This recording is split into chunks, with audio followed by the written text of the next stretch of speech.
Today is June 20th. Welcome to Big Book Daily. My name is Rob. I am an alcoholic. It is a thrill, honor, and joy to be here with you today as we journey through the Big Book of Alcoholics Anonymous and the 12 Steps and 12 Traditions. Today out of the Big Book, we are going to continue our journey through Two Employers, Chapter 10, by reading pages 139 and 140. Out of the Personal Stories, we'll continue with Listening to the Wind by reading the top of page 468. And finally, out of the 12 and 12, we are going to continue Tradition number 10 by reading the top of page 177. So with all that, my friends, hope you're having a great morning. It's just another beautiful day. You know, where I live, it's been hot, but it has been beautiful, absolutely beautiful. And how many sunrises have I kind of neglected to appreciate? And now in sobriety, I try to slow down a little bit and appreciate them. It's like that old Robert Frost poem, nothing gold can stay. I'm only alive for so long, so I'm trying my best to kind of make up for lost time and appreciate what the God of my understanding has created. But anyways, let's go ahead and jump right into the good stuff this morning. So if you recall from yesterday's reading in the chapter Two Employers, our employer here, the narrator of this particular chapter, he is an employer of a big corporation, and he's lost a lot of good men to the disease of alcoholism. And one of his employer friends starts talking about one of his employees and how they've given him, I think it was a fellow executive, and how the board has given him an ultimatum and says, hey, if you don't straighten up your drinking here, if you don't quit, you're fired. Our narrator and fellow employer, he's an alcoholic. And he goes, oh no, this is not good. So we're going to find out what happens next on 138.9. Presently, the man did slip and was fired. Following his discharge, we contacted him. Without much ado, he accepted the principles and procedure that helped us. He is undoubtedly on the road to recovery. To me, this incident illustrates lack of understanding as to what really ails the alcoholic, and lack of knowledge as to what part employers might profitably take in salvaging their sick employees. If you desire to help, it might be well to disregard your own drinking, or lack of it. Whether you are a hard drinker, a moderate drinker, or a teetotaler, you may have some pretty strong opinions, perhaps prejudices. Those who drink moderately may be more annoyed with an alcoholic than a total abstainer would be. Drinking occasionally and understanding your own reactions, it is possible for you to become quite sure of many things which, so far as the alcoholic is concerned, are not always so. As a moderate drinker, you can take your liquor or leave it alone. Whenever you want to, you control your drinking. Of an evening, you can go on a mild bender, get up in the morning, shake your head, and go to business. To you, liquor is no real problem. You cannot see why it should be to anyone else, save the spineless and stupid.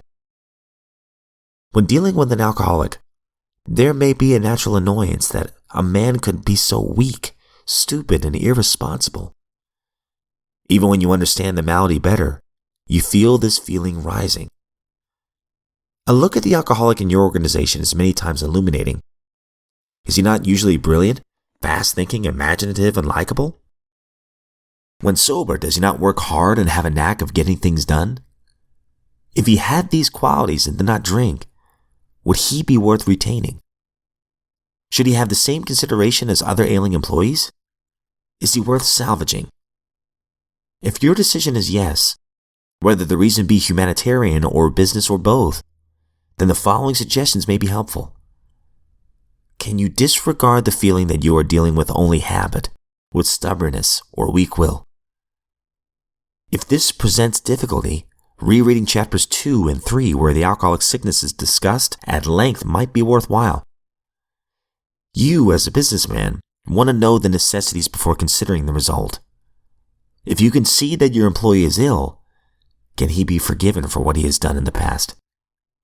Can his past absurdities be forgotten? Can it be appreciated that he has been a victim of crooked thinking, directly caused by the action of alcohol on his brain? I well remember the shock that I received when a prominent doctor in Chicago told me of cases where Pressure of the spinal fluid actually ruptured the brain. No wonder an alcoholic is strangely irrational. Who wouldn't be with such a fevered brain? Normal drinkers are not so affected, nor can they understand the aberrations of the alcoholic. Your man has probably been trying to conceal a number of scrapes, perhaps pretty messy ones. They may be disgusting. You may be at a loss to understand how such a seemingly above-board chap could be so involved. But these scrapes can generally be charged, no matter how bad, to the abnormal action of alcohol on his mind. When drinking or getting over a bout, an alcoholic, sometimes the model of honesty when normal, will do incredible things. Afterward, his revulsion will be terrible. Nearly always, these antics indicate nothing more than temporary conditions. All right, my friends, so in listening to The Wind, we're at a point where there's finally, and I mean finally, some hope for our narrator here, who's had, she's had a dark past, as we've seen in the last few days. So yesterday's reading, she has had her sponsor and a fellow Native American, two different people, really put things into perspective for her. So she's attending meetings daily now. She sees that even though it is hard, she sees that she's going to have to do this hard work in order to stay sober. The last paragraph said, the 12 steps work like a crowbar, prying into my dishonesty and fear. I didn't like the things I learned about myself, but I didn't want to go back to where I had come from. Yeah, I can relate to that line right there for sure. So we're going to read the next paragraph. This is page 468. The thing that kept me sober until I got a grip on honesty was the love in the rooms of Alcoholics Anonymous. I made some friends for the first time in my life. Real friends that cared, even when I was broken, feeling desperate. At 22 months of sobriety, I was finally able to complete an honest inventory. The fifth step enabled me to see my part in my resentments and fears. In the chapter, How It Works in the Big Book, I was shown some questions. The answer to these questions provided me with knowledge about my reactions to the conditions of my life. Every response to every resentment, real or imagined, had been sick and self-destructive. I was allowing others to control my sense of well-being and behavior. I came to understand that the behavior, the opinions, and thoughts of others were none of my business. The only business I was to be concerned with was my own. I asked my higher power to remove from me everything that stood in the way of my usefulness to him and others, and to help me build a new life. Whew, that's a loaded paragraph right there. Can't wait to come back to that in a minute. And finally today we are on tradition number 10 of the 12 and 12, which is Alcoholics Anonymous has no opinion on outside issues. Hence, the AA name ought never be drawn into public controversy. And we're on page 177. We're going to read the first paragraph today. Let us re-emphasize that this reluctance to fight one another or anybody else is not counted as some special virtue which makes us feel superior to other people. Nor does it mean that the members of Alcoholics Anonymous, now restored as citizens of the world, are going to back away from their individual responsibilities to act as they see the right upon issues of our time. But when it comes to AA as a whole, that's quite a different matter. In this respect, we do not enter into public controversy, because we know that our society will perish if it does. We conceive the survival and spread of Alcoholics Anonymous to be something of far greater importance than the weight that we could collectively throw back of any other cause. Since recovery from alcoholism is life itself to us, it is imperative that we preserve in full strength our means of survival. That's it right there. It's just about carrying the message of AA. It's to help others who are still suffering from this disease and to keep sober ourselves. You've heard the old cliche, you can't keep it unless you give it away. And that's very true. And as successful as AA has been, I'm sure there's been times where maybe members of Alcoholics Anonymous or people outside of AA want to get AA involved in other issues. And thank God these traditions are written to kind of keep everything centered on just carry the message. Let's not get too big for our britches here. Let's carry the message. Let's focus on what we know. And that is the disease of alcoholism and the experience, strength, and hope as well. And going back to the personal story, I'll just talk about that today for the sake of time. I love the line, the thing that kept me sober until I got a grip on honesty was the love in the rooms of Alcoholics Anonymous.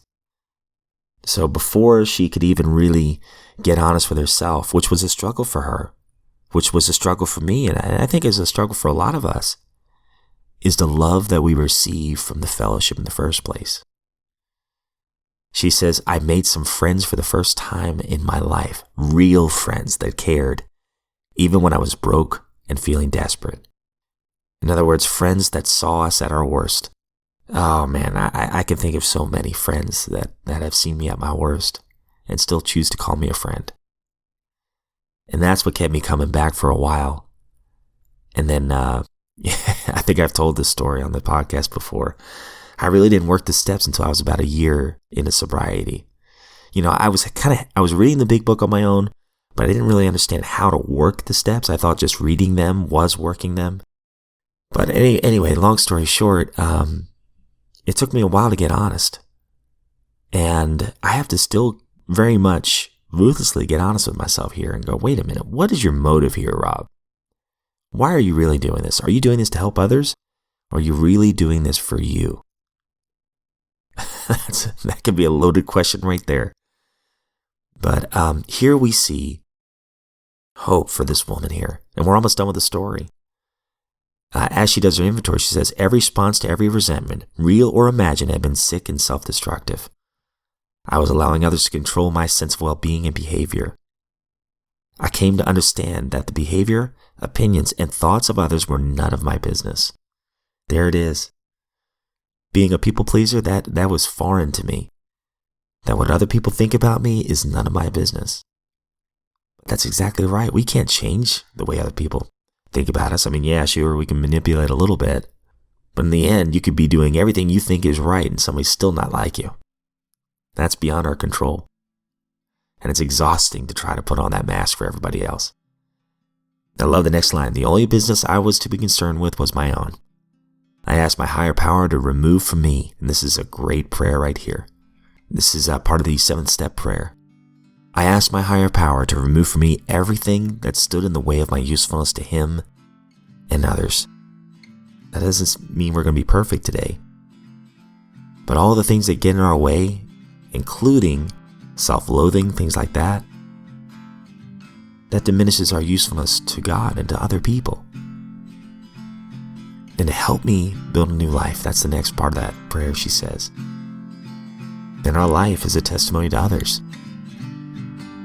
of our experience, strength, and hope. What a blessing it is to be sober today, my friends. As always, I don't speak on behalf of AA or NA or Al-Anon or anything like that. I'm just a dude. Just a guy in recovery. And I'm thrilled that you're here with me. If we're given another set of 24 hours, my friends, I look forward to seeing you right back here tomorrow.